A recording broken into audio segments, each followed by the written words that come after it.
কখনো কি ভেবে দেখেছ, মা সবসময় আমাদের ভালো চায়, এমনকি আমরা কেমন দেখি, কেমন হই, সেটা তার চোখে কখনোই ত্রুটি নয়।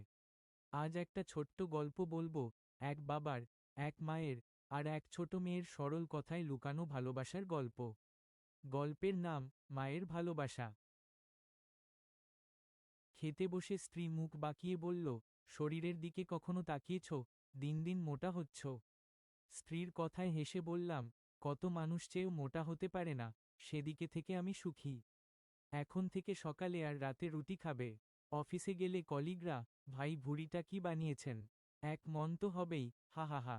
শরীর নিয়ে সবসময়ই হাসি মজা সহ্য করতে হয়, কিন্তু উপায় নেই, এই সময়ে এসে শরীর ফিট রাখার ইচ্ছে করে না।